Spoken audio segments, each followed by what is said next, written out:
آئیے ہم بائبل مقدس کو کھولیں۔ بائبل مقدس میں سے مقدس یہودا کا عام خط، اس کی 5ویں، 6 اور 7ویں آیت۔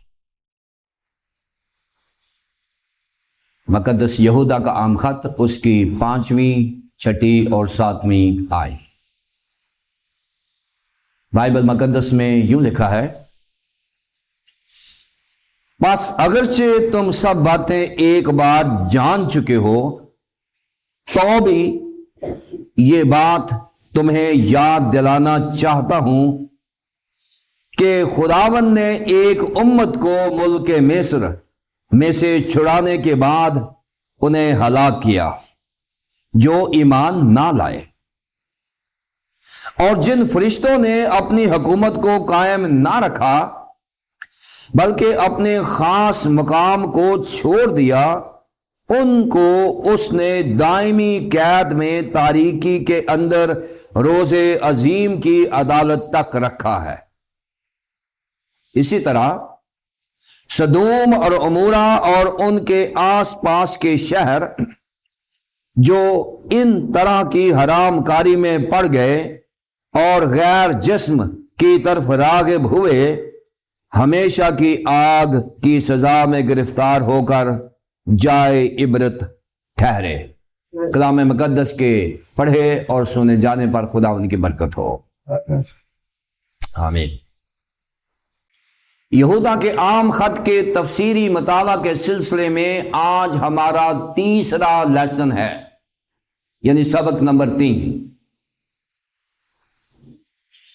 پچھلے 2 اسباق میں، یعنی پہلی 2 آیات میں، ہم نے معیاری مسیحی ایمان سے متعلق سیکھا تھا کہ ایک معیاری مسیحی ایمان کا معیار کیا ہوتا ہے، جس میں مصنف نے اپنے ایمان سے متعلق ہمیں سکھایا اور اپنے قارئین سے متعلق سکھایا کہ وہ کیسے ہیں اور ان کا ایمان کیسا ہے، اور پھر اپنے حمدیہ کلمات میں بھی اس نے مسیحی ایمان کے معیار کو قائم رکھا۔ پھر ہم نے تیسری اور چوتھی آیات میں ہم نے دفاع ایمان سے متعلق سیکھا تھا کہ ایک مسیحی کو یا مسیحی رہنما کو اپنے اور اپنی کلیسیا کے ایمان کا دفاع کیسے کرنا ہے اور کیوں ضروری ہے۔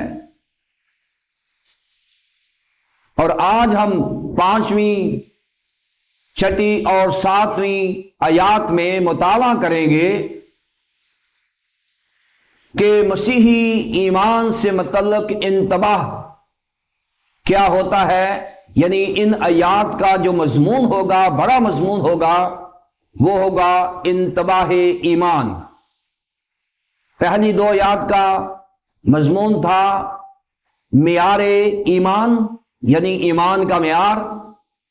پھر تیسری اور چوتھی آیات کا مضمون تھا دفاع ایمان، کہ ایمان کا دفاع کیسے کیا جاتا ہے۔ اور آج 5ویں سے 7ویں آیات میں ہم دیکھیں گے انتباہ ایمان، یعنی ایمان سے متعلق جو وارننگز ہیں، جو انتباہی پیغام ہے، وہ کیا ہے۔ ان تینوں آیات کا مطالعہ ہم 3 عنوانات کے نیچے کریں گے۔ پہلا جو عنوان ہے وہ ہے نافرمان اسرائیل، نافرمان اسرائیل۔ دوسرا ہے نافرمان فرشتگان، اور تیسرا ہے نافرمان سدوم اور عمورہ۔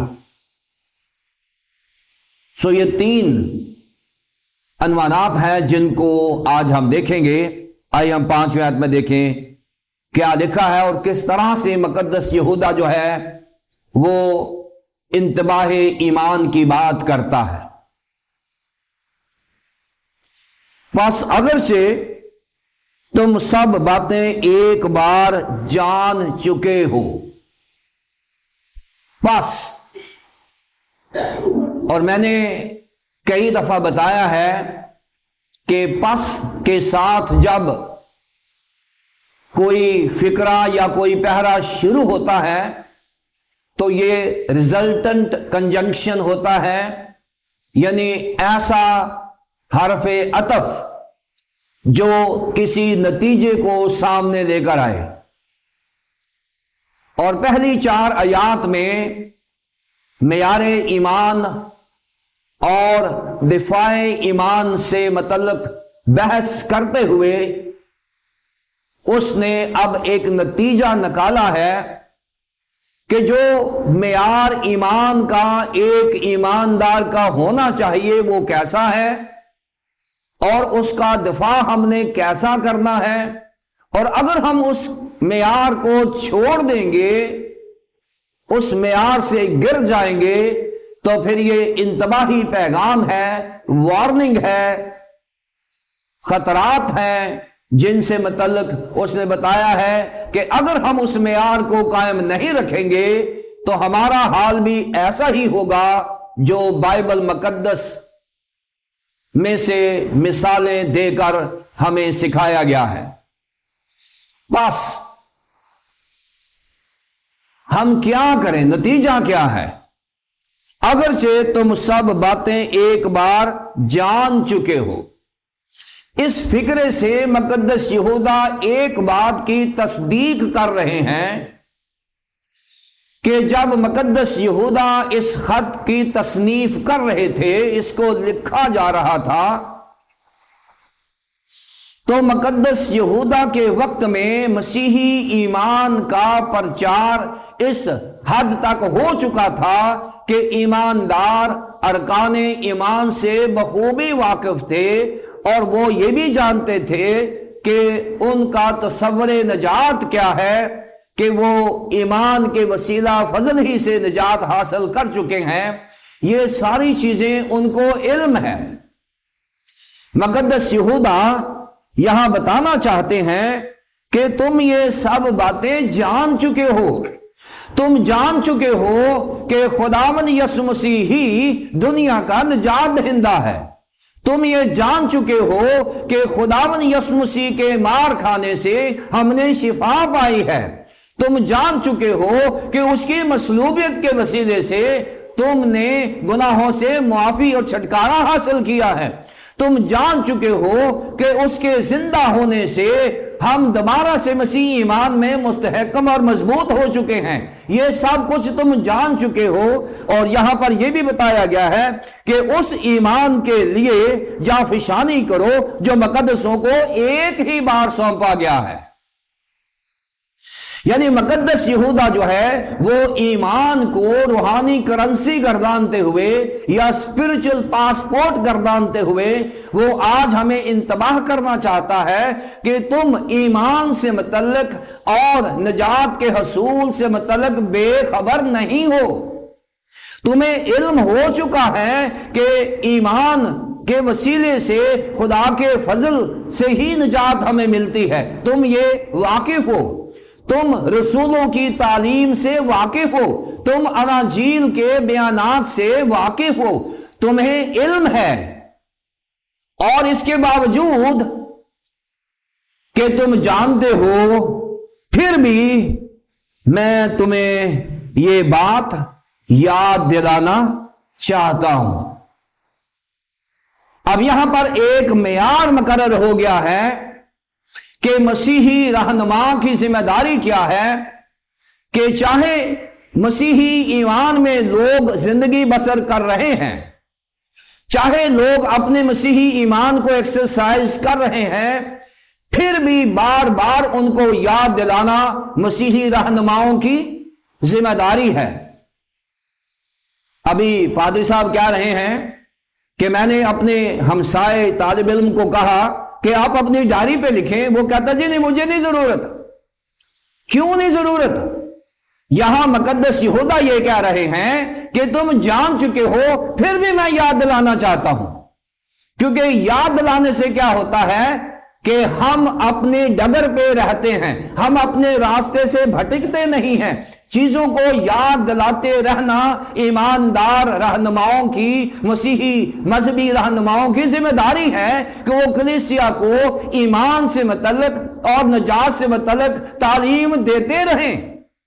یہ نہیں ہے کہ جو نجات یافتہ ہے اب اس کو نجات سے متعلق تعلیم دینے کی ضرورت نہیں ہے، یا اس کے ایمان میں بڑھوتری کی ضرورت نہیں ہے۔ ایمان جو ہے یہ ہمیشہ بڑھتا رہتا ہے، اور اسی میں آئے گا کہ ایمانداروں کا ایک یہ بھی معیار ہے کہ وہ اپنے ایمان میں ترقی کرتے رہتے ہیں۔ یہودا کے خط میں یہ ہم ذکر کریں گے آگے جا کے کہ مسیحی ایمان ایک سٹل چیز نہیں ہے، یہ ساکن رہنے والی چیز نہیں ہے، بلکہ اس میں بڑھوتری ہوتی رہتی ہے، اس میں ایمان میں ترقی ہوتی رہتی ہے، اور ایمان میں ترقی جو ہے ہماری نجات کی یقین دہانی ہے۔ بس اگرچہ تم ان سب چیزوں سے واقف ہو، پھر بھی میری مسیحی اور معیاری ذمہ داری یہ ہے، اور پہلی ذمہ داری یہ ہے کہ میں تمہیں ان باتوں سے متعلق یاد دلاؤں۔ کون سی باتیں یاد دلانے لگا ہے؟ 3 باتیں اس نے یاد دلائی ہیں، 3 باتیں اس نے یاد دلائی ہیں۔ پہلی بات اس نے یاد دلائی ہے قوم اسرائیل کی، کہ خدا نے ان کو اس غلامی سے رہائی تو دے دی، لیکن رہائی دینے کے بعد اس ساری قوم کو ہلاک کر دیا۔ یہاں لکھا ہوا ہے 5ویں آیت میں دیکھیں، ان فرشتگان کو خدا نے پیدا تو کیا، لیکن ان کی نافرمانی کے باعث ان فرشتگان کو ابدی قید میں ڈال دیا، یہ بھی لکھا ہوا ہے۔ اور پھر سدوم اور مورا، جس کو خدا نے خود بنایا ہوا ہے، انسان کو خدا نے خود بنایا ہوا ہے، شوق سے بنایا ہوا ہے، سدوم اور عمورہ کے گناہ کے ساتھ بھی خدا نے کمپرومائز نہیں کیا۔ یہ 3 باتیں مقدس یہودا نے یاد دلائی ہیں۔ مقدس یہودا نے کہا ہے تمہیں اس بات کا علم ہے کہ قوم اسرائیل کے ساتھ خدا نے کیا کیا کیا، کیا احسانات اور برکات قوم کے اوپر نازل کی، اور اگر وہ نافرمان ہوئے تو خدا نے ان کی عدالت بھی کی۔ فرشتگان اگر عدالت میں گئے ہیں تو نافرمانی کے سبب گئے ہیں، اور سدوم اور مورا کا گناہ جو ہے وہ ان کی تباہی کا سبب بنا ہے۔ یہ باتیں مقدس یہودا نے انہیں یاد دلائی ہیں۔ اب ایک بات اور یہاں بہت کلیئر کرنے کی ضرورت ہے۔ بہت سارے جو نیو ٹیسٹامنٹ سکالرز ہیں، جو نئے عہد نامے کے مسیحی ہیں، وہ ہمیشہ یہ کہتے ہیں کہ جی اب ہمارے پاس تو نیا عہد نامہ ہے، ہمیں پرانے عہد نامے کی ضرورت نہیں ہے۔ بہت سارے لوگ کہتے جی ہم تو نئے عہد نامے کے لوگ ہیں، ہمیں پرانا عہد نامہ پڑھنے کی ضرورت نہیں ہے، ہمیں نیا عہد نامہ پڑھنا ہے۔ ارے بھائی، اگر ایسا ہوتا تو یہ تینوں کی تینوں مثالیں پرانے عہد نامے میں سے لی گئی ہیں۔ مقدس یہودا نے یہ 3 کی 3 مثالیں پرانے عہد نامے سے لی ہیں، نئے عہد نامے سے نہیں لی، کیونکہ پرانے عہد نامے کے بغیر نیا عہد نامہ نامکمل ہے۔ کیونکہ ہم نئے عہد نامے پر ہی نہیں، ہم بائبل مقدس پر یقین رکھتے ہیں جو 66 کتابوں کا مجموعہ ہے، پرانا عہد نامہ اور نیا عہد نامہ۔ کیونکہ پرانے عہد نامے میں ہمارا خداوند یسوع مسیح کنسیلڈ ہے، اور نئے عہد نامے میں ہمارا خداوند یسوع مسیح ریویلڈ ہے، لہذا ہم دونوں حصوں کو مانتے ہیں، اور بائبل مقدس خدا کا کلام ہے، یہ ہمارا پختہ یقین ہے۔ سو یہاں پر اس نے کلیئر کر دیا ہے کہ تم جان چکے ہو یہ ساری باتیں جو بائبل مقدس میں سے میں لکھنے لگا ہوں یا بیان کرنے لگا ہوں، قوم اسرائیل کا حوالہ، فرشتگان کا حوالہ، سدوم اور مورا کا حوالہ، یہ سارے حوالہ جات تم پہلے سے جانتے ہو، لیکن پھر بھی میں تمہیں بتانا چاہتا ہوں کہ خداوند نے ایک امت کو ملک مصر میں سے چھڑانے کے بعد انہیں ہلاک کیا جو ایمان نہ لائے۔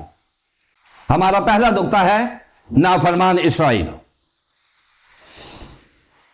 اسرائیل سے متعلق قوم اسرائیل جب ملک مصر میں غلام ہے تو خروج کی کتاب کے پہلے باب سے ہی یہ جو واقعہ ہے شروع ہو جاتا ہے، کس طرح سے خدا نے قوم اسرائیل کی مشکل کو دیکھا ہے اور وہاں سے ہی خدا نے ایک ریڈیمر یعنی نجات دہندہ موسیٰ کو پیدا کیا ہے۔ مصر میں سے ہی اس نے موسیٰ کو پیدا کیا ہے اور مصر میں ہی اس کو پرمان چڑھایا ہے، اور پھر مصر میں سے ہی قوم اسرائیل کو رہائی دینے کے لیے مقدس موسیٰ کا انتخاب کیا گیا۔ یہ سارا واقعہ جو ہے بائبل مقدس میں مقدس یہودا نے کہا ہے کہ یہ واقعہ تم جانتے ہو، لیکن میں یاد دلانے لگا ہوں کیونکہ اس واقعے کے یاد دلانے کے بعد آپ اپنے ایمان کا دفاع کرنے میں اور سنجیدہ ہو جاؤ گے۔ آپ اپنے ایمان کے مستحکم ہونے کے لیے یا اس کے استحکام کے لیے آپ اور زیادہ سنجیدگی سے کام کرو گے۔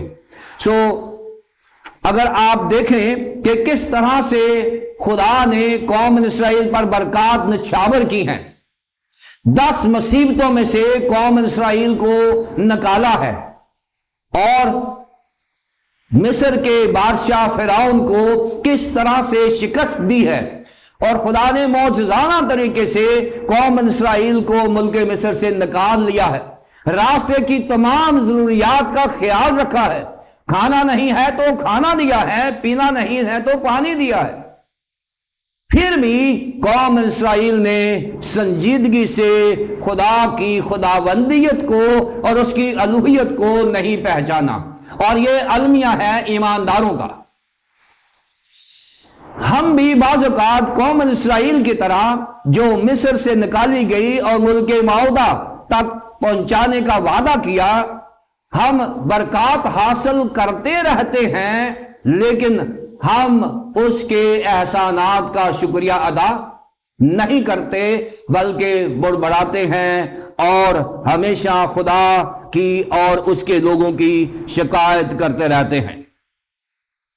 شکایات کے معاملے میں اگر آپ گنتی کی کتاب اور اس کا 13واں اور 14واں باب پڑھتے رہیں تو اس میں ہمیں ملے گا کہ کس طرح سے خدا نے 12 قبیلوں میں سے موسیٰ کو کہا کہ ایک ایک شخص کو چن لے اور کنانیوں کے پاس بھیجے اور وہاں سے جاسوسی کی جائے کہ اگر ہم کنانیوں کے اوپر حملہ کریں گے تو کیا ہوگا۔ جب یہ 12 لوگ جاسوسی کرنے کے بعد واپس آئے ہیں تو انہوں نے خدا کو نہیں پہچانا، انہوں نے کہا ہے کہ اس ملک کے باشندے بڑے قدامت ہیں، بڑے قداور ہیں، بڑے طاقتور ہیں، ہم تو ان کے سامنے ٹڈے سے معلوم ہوتے ہیں، لہٰذا ہم ان کا مقابلہ نہیں کر سکتے۔ اب یہاں پر خدا اس بات سے ناراض ہوا ہے کہ جو خدا ملک مصر میں سے فرعون کو تباہ کر کے ان کو باہر لے آیا ہے، کیا یہ ان قداور شخصیات کا مقابلہ نہیں کر سکتا؟ کیا خدا ایسے لوگوں کا مقابلہ نہیں کر سکتا جو خدا کے لوگوں کے سامنے کھڑے ہوتے ہیں؟ یہاں پر خدا ناراض ہوا ہے اور خدا نے کہا ٹھیک ہے، یہ بات ہے، تم اگر مجھے نہیں دیکھتے اور دنیا کے زور کو طاقت کو دیکھتے ہو تو پھر ایسا ہوگا کہ 20 سال سے اوپر جو قوم اسرائیل مصر میں سے نکلی تھی، 20 سال کے اوپر کوئی بھی ملک معاہدہ میں داخل نہیں ہو سکے گا سوائے کالب اور یشوع کے،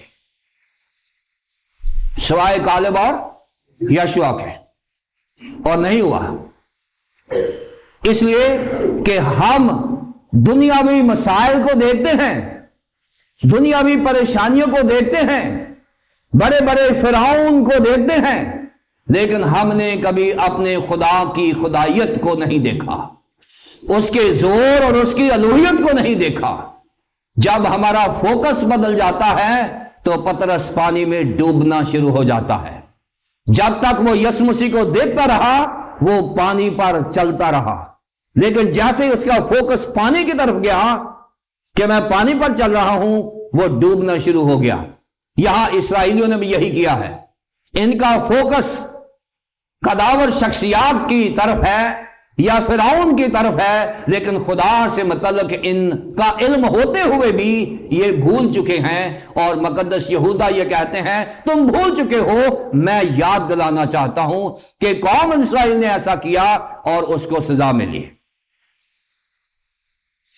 گنتی کی کتاب کے 21ویں باب کی 4 آیت سے 9 آیت تک ایک خوبصورت واقعہ ہے، جہاں پر قوم اسرائیل کو ملک ادوم میں سے ہو کر گزرنا ہے، لیکن ملک ادوم کے بادشاہ نے گزرنے نہیں دیا، تو لوگوں نے بڑبڑانا شروع کر دیا، اور لکھا ہے لوگ خدا کی اور موسیٰ کی شکایت کرنے لگے، اور جب شکایت کرنے لگے تو پھر خدا انٹروین کر جاتا ہے، کیونکہ بعض اوقات جو بڑے لیڈر ہوتے ہیں وہ مسائل کو دیکھ رہے ہوتے ہیں، عوام کو علم نہیں ہوتا کہ بڑے لیڈر کون سی مشکلات کا سامنا کر رہے ہیں۔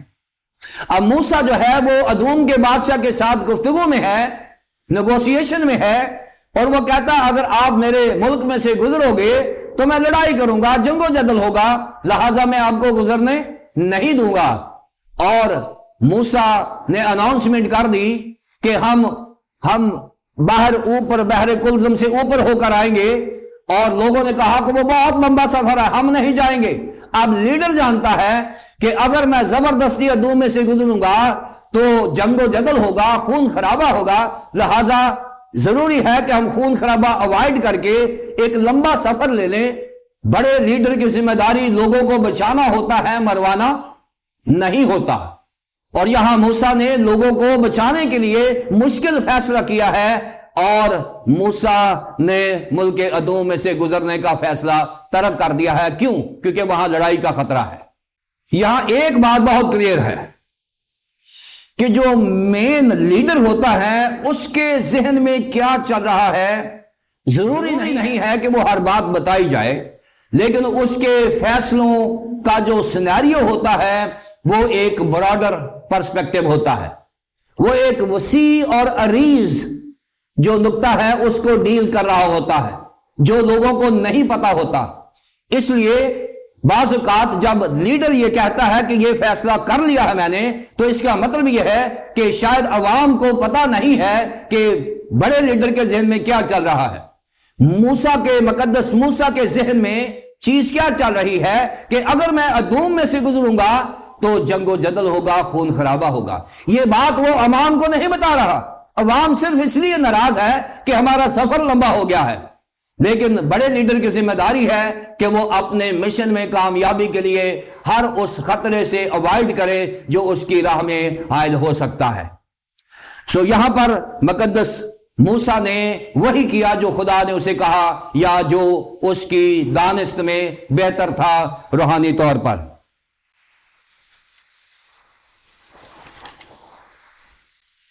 اور اس سارے سیناریو میں، اس سارے واقعے میں یہ لکھا ہے کہ خداوند نے ایک امت کو ملک مصر سے چھڑانے کے بعد انہیں ہلاک کیا۔ کن کو؟ جو ایمان نہ لائے۔ ان کو پتا تھا کہ خدا نے ہمارے ساتھ کیا کیا ہے، لیکن اس کے باوجود جانتے ہوئے بھی انہوں نے خدا کی خدائیت کو نہیں پہچانا، ایمان نہیں لائے، اور نتیجہ کیا نکلا کہ وہ امت ہلاک ہو گئی۔ اس امت کو چھڑانے کے بعد ہلاک کیا، چھڑا کر، پہلے نہیں، پہلے ان کو ملک مصر سے چھڑایا، اور جب چھڑایا ہے تو وہ چھڑانے کا عمل بھول چکے ہیں۔ آج بہت سارے مسیحی بھی نجات پانے کے بعد اس قربانی کو بھول چکے ہیں جس کی وجہ سے آج وہ نجات یافتہ ہے، اور جو بھول جائے گا، یہاں مقدس یہودا یہ کہتے ہیں ان کو ہلاک کیا۔ تو بائبل کا پیمانہ ایک ہی ہے، چاہے وہ پرانا عہد نامہ ہے چاہے وہ نیا عہد نامہ ہے، اور مصنف یہ کہتا ہے نئے عہد نامے کا کہ یسوع مسیح کی قربانی کے بعد ہمارے پاس کوئی اور قربانی باقی نہیں ہے۔ یہی اصول ہے جو قرآن نامے کا اصول ہے۔ دوسرا نقطہ ہے نافرمان فرشتگان، چھٹی آیت میں، اور جن فرشتوں نے اپنی حکومت کو قائم نہ رکھا بلکہ اپنے خاص مقام کو چھوڑ دیا، ان کو اس نے دائمی قید میں تاریکی کے اندر روز عظیم کی عدالت تک رکھا ہے۔ یہ واقعہ کون سا ہے؟ اب یہ واقعہ وہاں ملے گا یسایہ 14 باب میں، یسایہ 14 باب کی 12ویں سے 15ویں آیات میں اس واقعے کو بیان کیا گیا ہے۔